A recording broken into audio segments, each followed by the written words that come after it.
Okay guys, this is going to be a test of a new video format that I'm going to try out. I got a new computer finally. It's great. I switched. My old computer was an Apple. This one is a PC. It's not a big deal, but it's just different. And so I'm trying to figure out a new way to do these videos. What I want to do this time is do an experiment and just walk you through kind of what I'm seeing when I watch the tape. And hopefully this will allow me to come out with videos faster. Anyways, let's get to it here. This is the Boise State San Diego State game at Boise State. This is the most recent game they played, and Boise is about to go on a run, so I thought we'd look at what happened here. Let's see what we got going on. Okay, so we got Jessup up top. The screen is coming for him. Yanni's helping off the cutter. He's also going to need to come up and switch on the screen, though, because they're switching all screens in this game 1 through 5. So Yanni's in a tough spot right now. Let's keep going. So there's the switch. Yanni was guarding this guy. Now he's guarding Justinian Jessup. There's a mismatch down low. A rope is down to help, but that leaves this guy. I don't know all the Boise players, but he's going to end up being open in the corner. Trey Pulliam needs to play both these guys essentially. What it looks like is he is in position to help out with a drive, which makes sense. Coach Dutcher said after the game that their main goal was to stop the drives. Really, the only player you're worried about taking a 3 in this situation is Justinian Jessup. That being said, he steps back, hits a 3 on Yanni. It's a play that looks really bad, but it's also kind of Boise was playing into what the Aztecs wanted them to do. These numbers down low, you don't like 0-5 from 3, 2 of 3 from deep. You know, it is what it is. Let's see what they got.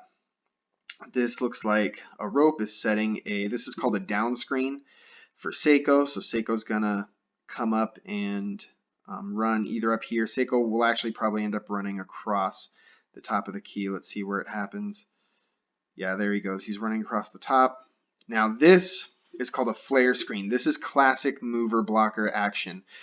It's called mover blocker because the two bigs, Yanni and a rope in this case, just move around and set screens for the 3 perimeter players, right? So a rope is setting another down screen or a wide pin down screen for Trey Pulliam to come off, right? So Trey is a shooter in this case. Adam Seiko is also a shooter in this case, moving away from the ball.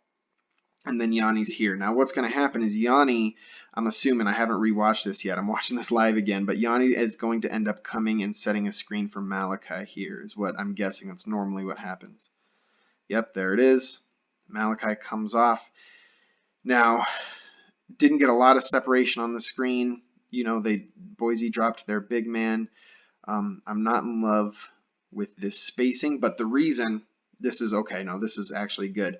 So the reason a rope is standing here is he's going to set a hammer screen. This guy's guarding Trey Pulliam. A rope's going to set a screen on him, and Trey Pulliam will end up being wide open in the corner. It's just a matter of if Malachi can see it and if he can make that pass. Looks like he made it. Trey Pulliam. Oh, Trey Pulliam needs to take that shot, though, I think. Let's watch it again. So watch a rope here. He's going to set the hammer screen for Trey Pulliam. There's the pick. Here comes the hammer. There's the pass. Shot. Probably should have taken the shot. Swing the ball. Get the screen. That wasn't a great shot. Honestly, I think that one is on Trey Pulliam.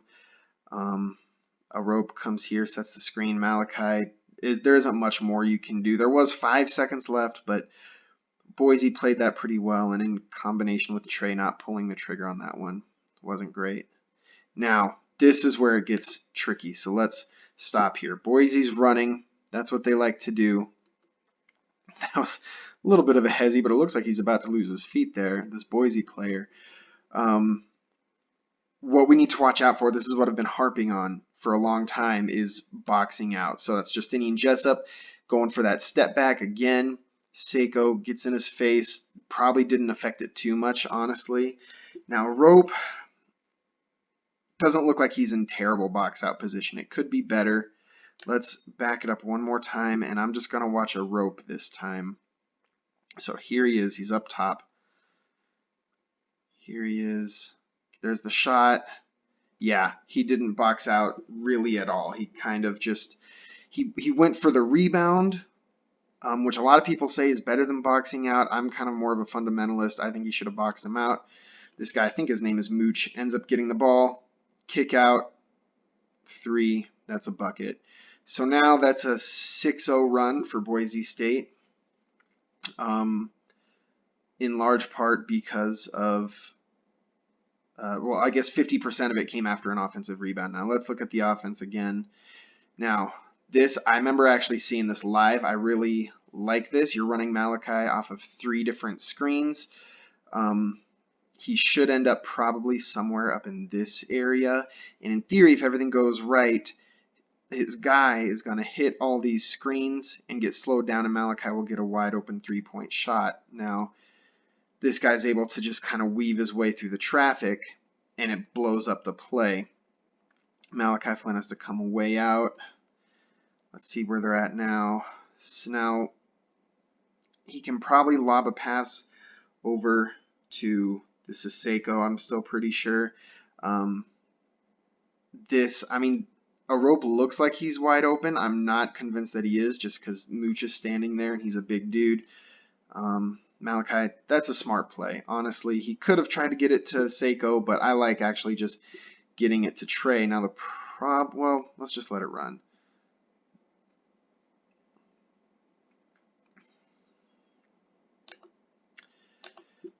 I like the initial play design of this one, honestly. It just kind of got blown up. The issue is, after the play was run, they got 14 seconds left. That's enough time to run another play if they really wanted to, but they don't. Malachi comes in. He tries to draw some help, gets it out to Trey. At this point,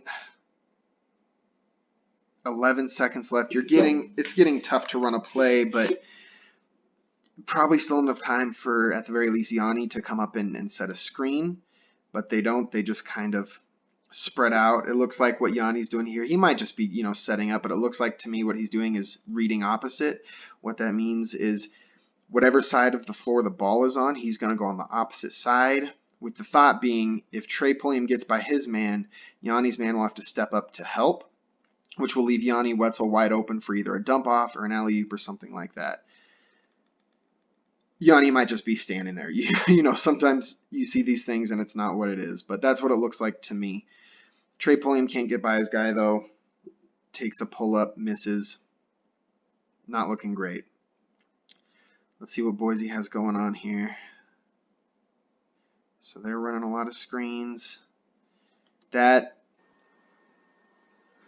Okay, I'm back. Sorry, got distracted. As I was saying, this is called semi-transition. Now, the shot they got was okay, I guess. All they're trying to do here, all Boise's trying to do is basically just get a 3-point shot up as quickly as they can. Semi-transition, what it means is you don't have the advantage of numbers like you do in normal transition, but the defense also hasn't gotten set. They haven't gotten to their spots that they're supposed to be in yet. So you still have a slight advantage. Even though you don't have numbers, you have the advantage that they're not where they're supposed to be, so they're still scrambling. So all those screens they were doing, and the quick shot is just trying to take advantage of that. Now, they miss it, but once again, there was no box out, and they get the putback. Now, this is Malachi. He's not a guy you would normally expect to box out. Guards generally don't have that responsibility. But like I've been harping on for, a while now, it's just something that kind of needs to happen. Now, because of that, off the offensive rebound, they get another 2 points. So now they're on an 8-0 run.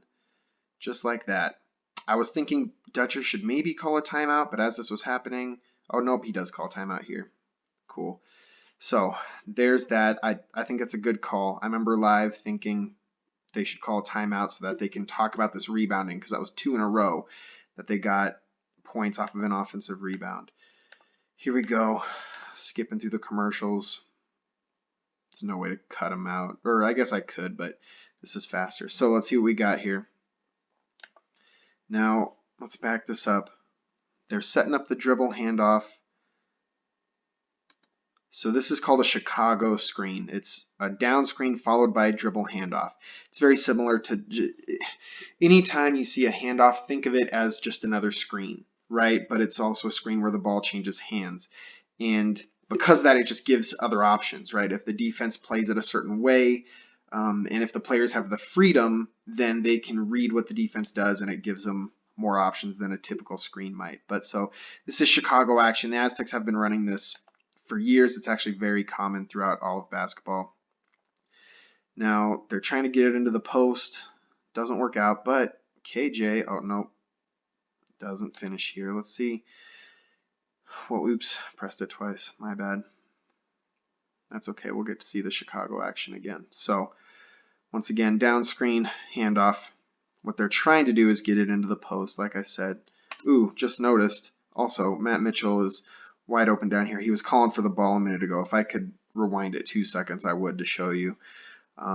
He was just pointing out saying, hey, I'm open down here. It looks like he might be getting ready to do a back cut, but KJ has decided, you know, the post entry, not a safe call. He's going to drive it instead, knowing that this guy can't come to help, basically.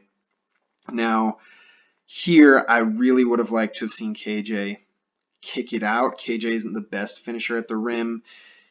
The help couldn't have come from here, and I think KJ knew that, which is why he drove, but that means the help has to come from the weak side, which it did. KJ should kick that out. It's kind of nitpicky, but it's also just, you know, if you're looking at it from how can the team improve, this is one example of how, you know, that can happen. KJ comes up, takes a contested shot, misses. Boise's on an 8-0 run. Tried to get into that early offense again, didn't work out this time. Oh, Justinian Jessup. Man, he is pretty with that step back. That one was for 2, but, you know, nothing really was wrong. Jordan Shackle comes here. He's trying to guard the drive. Yanni Wetzel's coming up because Yanni's up here so that he can switch on the screen, right? In the past, a lot of the times, Aztecs would ice this, which means Yanni would drop down here, and Jordan Shackle would try and deny the screen. But they're getting ready to switch. That way, it makes it harder for Justinian Jessup to get a shot off the screen. But Justinian Jessup rejects the screen, knowing that there's all this space, and he's going to step back, have all the space in the world. There's just nothing you can do about that. That's not bad defense. Everybody's playing the way they're supposed to. Matt Mitchell is down and help the way he's supposed to be to help with that drive, and there's just nothing you can do about that. So there it is. That's the anatomy of a 10-point Boise State run, fueled by 2 offensive rebounds and 2 plays by Justinian Jessup where the defense did what they were supposed to do, basically, and Jessup just did better. You know, good D, better O, one of those types of things. That's that. This is really exciting. I'm hoping to be able to do more videos like this because this was pretty quick. Yeah, I might have an outro to this. I don't know. But anyways, thanks for watching, and I'll catch you next time.